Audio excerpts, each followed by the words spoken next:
The air in the ancient crypt was still, heavy with the dust of millennia and the faint metallic scent of old blood, a testament to forgotten sacrifices and enduring mysteries. A single flickering oil lamp, its flame a tiny beacon against the vast darkness, cast dancing shadows upon walls adorned with intricate symbols of forgotten wisdom. The serpent coiled around the tree of life, an eternal cycle of death and rebirth. The all-seeing eye within the triangle, representing divine omniscience and the unity of spirit. The labyrinth leading to an unseen center, a metaphor for the soul's arduous journey inward. Before a sarcophagus of polished black stone, its surface cool and unyielding, a figure knelt, robed in simple, unbleached linen. Their form almost indistinguishable from the shadows, their face obscured by the deep hood. Their hands, gnarled with age and marked by countless hours of tracing ancient texts, moved with a delicate reverence, tracing the faint, almost eroded inscription on the stone lid. Hearken, seeker, to the voice that calls you home. Murray, what ancient truth, woven into the very fabric of existence, did this cryptic message conceal, echoing from the depths of time? What profound revelation, capable of shattering illusions and awakening the dormant spirit, awaited the one who dared to listen beyond the veil of the material world, beyond the clamor of earthly existence, to the subtle whisper of the divine? This was the mystery, the silent invitation that drew me into its timeless embrace. My name is Kale, and the call to something beyond had been a persistent, almost melancholic echo within my soul since my earliest memories, a yearning that transcended the ordinary concerns of daily life. It wasn't a voice in the conventional sense, no audible sound, but a deep, unshakable resonance, a profound sense of being an exile in a world that felt both intimately familiar and profoundly alien, as if a part of me belonged elsewhere, to a realm of pure light and truth. My journey began not in a grand temple or a bustling marketplace, but in the quiet solitude of my own mind, in recurring dreams that painted vivid landscapes of a shimmering city of light, a place of pure knowledge and boundless compassion, always just beyond my grasp, yet tantalizingly close. These dreams were accompanied by a feeling of profound loss, a homesickness for a place I couldn't name, a state of being I couldn't quite recall, yet felt deeply in my bones. It was in an old, forgotten library, tucked away in the labyrinthine alleys of a bustling, ancient city, its existence known only to a few discerning souls, that I stumbled upon a tattered manuscript. Its pages, brittle with age and smelling of forgotten spices and ancient ink, spoke of the gnosis, of a hidden knowledge that promised liberation from the illusions of this world, a path to understanding the true nature of reality. It spoke of two divine archetypes, Christ, the illuminating Logos, the pure light of understanding that pierces through darkness, and Avalokiteshvara, the Bodhisattva of infinite compassion, whose countless eyes see the suffering of all beings and whose countless arms reach out to alleviate it. The manuscript hinted at a sacred lineage, an ancestral order dedicated to preserving the voice that calls you home, a voice that whispered of our true origin, our divine spark, and our ultimate return to the source. This library, with its scent of aged paper and forgotten wisdom, its shelves laden with scrolls that seemed to hum with ancient energy, became my first sacred setting, a silent sanctuary where the seeds of my true quest were sown, where the whispers of my dreams began to take tangible form. The path unveiled by the ancient texts was not one of easy discovery, nor a linear progression, but a profound journey of introspection and arduous self-confrontation, a spiraling descent into the depths of my own being. Each symbol deciphered, each cryptic verse pondered, each meditation undertaken, brought a new layer of internal resistance to the surface, challenging my preconceived notions and comfortable beliefs. There was the gnawing doubt that whispered of heresy and madness, suggesting that I was chasing phantoms, abandoning the solid ground of conventional thought for dangerous illusions. There was the profound fear of abandoning the comforting certainties of the known world, of severing ties with the familiar, of stepping into an abyss of the unknown. And there was the terror of confronting a truth that might unravel the very fabric of my perceived reality, leaving me adrift without an anchor, without a familiar shore. External resistances manifested subtly, not as physical threats or overt persecution, but as insidious tests of spiritual resolve, whispers of scorn from those who clung to conventional dogma, their eyes reflecting suspicion and misunderstanding, moments of profound isolation where the world seemed to turn its back, leaving me feeling utterly alone in my pursuit. There were also encounters with enigmatic figures, members of the ancient order who spoke in riddles and parables, challenging my understanding and commitment, pushing me to look beyond the literal. I remember one such encounter vividly in a bustling marketplace, amidst the cacophony of vendors and the vibrant colors of spices and textiles. An old woman, her face a roadmap of wrinkles, her eyes like ancient pools of wisdom that seemed to see directly into my soul, simply said, "The path to light is paved with shadows, young one. Are you willing to walk through your own, to embrace what you fear to see within yourself?" Her words resonated deeply, forcing me to confront my own inner darkness, my attachments, my ego, the very aspects of myself I had sought to deny or ignore.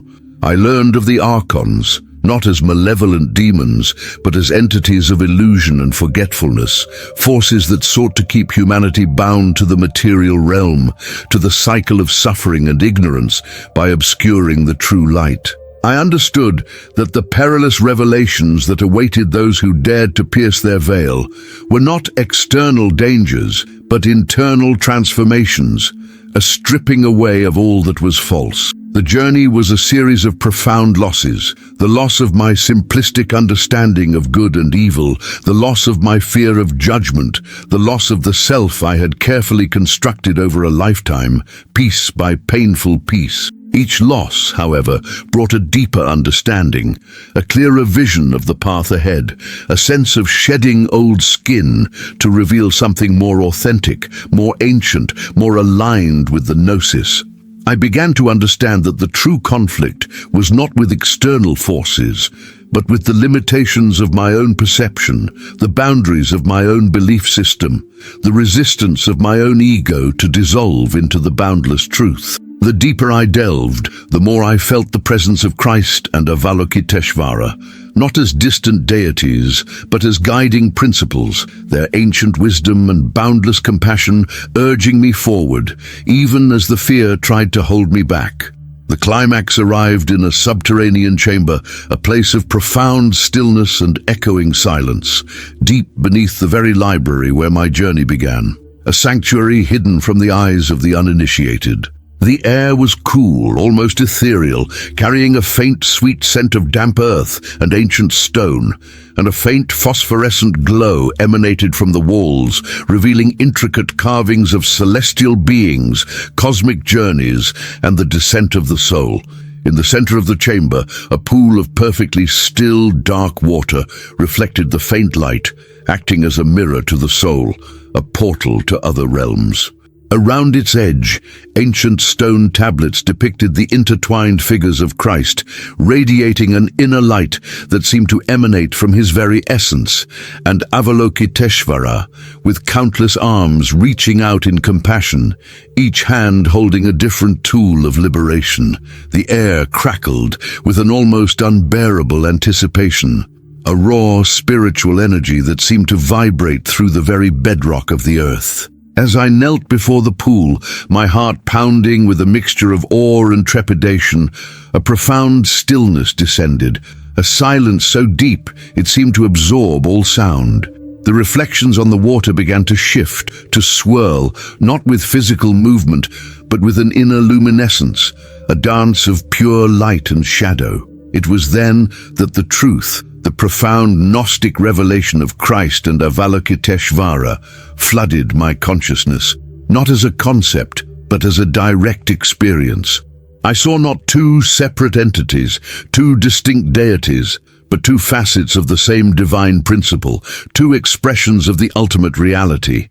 Christ, the pure light of knowledge, the illuminating Logos that pierces through the darkness of ignorance, revealing the true nature of existence, and Avalokiteshvara, the boundless compassion that guides and sustains every single soul on its arduous journey home, the voice that whispers encouragement and solace in the darkest hours of suffering. They were the twin pillars of the true divine, the perfect balance of wisdom and love, constantly calling humanity back to its source, back to its original state of purity and interconnectedness. The voice that calls you home was not an external sound, no audible pronouncement, but an internal resonance, the echo of our own divine origin, a memory embedded deep within the soul, a spark of the divine waiting to be rekindled, activated by the combined light of gnosis and compassion. The impact was overwhelming, a wave of pure, unadulterated truth that simultaneously shattered and rebuilt my entire being, dissolving all previous limitations and expanding my consciousness beyond measure. I felt a connection to every sentient being, to every star in the vast cosmos, to the very fabric of existence, a profound sense of belonging to something infinitely vast and ancient, yet intimately present. It was a revelation that transcended words, a direct communion with the source, a memory of a time when I, too, was part of that pure light, that boundless compassion, an emanation of the divine. Tears streamed down my face, not of sorrow, but of a profound, almost unbearable understanding, a recognition of a truth that had always resided within me, waiting to be awakened, to be remembered. The world I knew, the library, the ancient texts, my very identity dissolved into this boundless truth, only to be reformed, imbued with a new, deeper purpose, a sacred mission. If you enjoy these kinds of stories, make sure to like this video, subscribe to our channel, and turn on the notification bell so you never miss any of our content. And tell us in the comments where you are watching from. We would love to know. The revelation, though profoundly illuminating and liberating, brought with it an immense sense of quietude, a solitude born of seeing beyond the veil, of perceiving the world through the eyes of gnosis. The world I had known, with its clamor and distractions, its superficial concerns and fleeting pleasures, now seemed distant, almost translucent, its illusions starkly apparent, yet no longer binding. I chose a period of profound contemplation, retreating from the bustling city and the company of others, seeking refuge in a secluded mountain hermitage, a place where the wind whispered ancient secrets through the pines and the vast silent sky offered solace, its endless expanse a constant reminder of the cosmic truth I had witnessed. There, under the boundless canopy of the night, with the stars like diamonds scattered across black velvet, I entered a state of deep meditation, a profound stillness that allowed the insights to integrate, to settle into the very core of my being, transforming me from the inside out. The hermitage became my sanctuary, the rugged mountains my teachers, their silent strength reflecting the resilience of the spirit, the changing seasons my rhythm, mirroring the cycles of life and death, of awakening and slumber. I spoke in codes, in metaphors, to the rustling leaves and the flowing streams, to the silent stones and the soaring eagles, attempting to translate the ineffable into something comprehensible, even if only to myself, knowing that the full truth was beyond human language, beyond the grasp of the rational mind. The conflict within me, the struggle to reconcile the Gnostic truth of Christ and Avalokiteshvara with the limitations of human perception, with the demands of earthly existence, slowly dissolved into a profound insight. The soul's journey was not about escaping the world, about abandoning the material realm, but about remembering its origin within the world, about weaving the threads of divine wisdom and compassion back into the tapestry of everyday life, transforming the mundane into the sacred. The silence of the mountains was not empty, but full, pregnant with the wisdom of ages, a wisdom that spoke of interconnectedness, of the eternal dance between light and shadow, of the constant loving call of the divine that permeates all existence. I understood that the ancient orders had not hidden the truth out of malice or to hoard power, but out of a deep understanding of human readiness and the sacred timing of awakening, knowing that truth, when revealed prematurely, can overwhelm rather than liberate. The voice that calls you home was not meant to be forced upon humanity, but to gently guide those who were ready to hear its subtle whisper, to remember their own inner light, their own capacity for boundless compassion, their own divine heritage. My time in the hermitage transformed me utterly. I emerged not as a recluse, forever separated from the world, but as a messenger, burdened with a truth that could either liberate or overwhelm, depending on the readiness of the recipient, on the openness of their heart and mind. I knew I could not simply speak of what I had seen, for words alone would be insufficient, easily misunderstood or dismissed. It had to be encoded, preserved for those who were ready to receive it, for those whose hearts resonated with the ancient call, with the deep yearning for home. My final act was to transcribe my visions, my insights, my profound experiences into a series of intricate symbols and allegories, etched onto durable parchment and bound into a single, unassuming codex. This codex, filled with the Gnostic revelation of Christ and Avalokiteshvara, the wisdom of the voice that calls you home, and the path to spiritual liberation, I then concealed within a forgotten niche in the very crypt where my journey had begun, a place accessible only to those who possess the key of true understanding, a key not of metal or earthly power, but of an awakened spirit, of a heart attuned to compassion and wisdom, a mind open to the mysteries. It was a legacy, a silent invitation to future generations to embark on their own journey of remembrance, to seek out the inner light, to cultivate boundless compassion, and to heed the voice that gently, persistently calls them home from the illusions of this world. I understood that the ultimate truth could not be given, could not be taught in a conventional sense, only discovered, only experienced, and that the revelation would unfold not through a single dramatic event, but through the gradual awakening of individual souls, one by one, until the collective consciousness remembered its divine origin, its true home. And as the sun set over the ancient lands, casting long shadows across the crypt, painting the sky with hues of violet and gold, one could almost hear the faint, eternal hum of the universe, a whisper from the heart of existence itself, a symphony of wisdom and compassion, inviting all who dared to listen to remember their true, boundless origin and to follow the voice that calls them home. And if you like this story, you will definitely love the next one that's appearing on your screen. Don't forget to subscribe to our channel, leave your like, and activate the notifications. See you in the next one.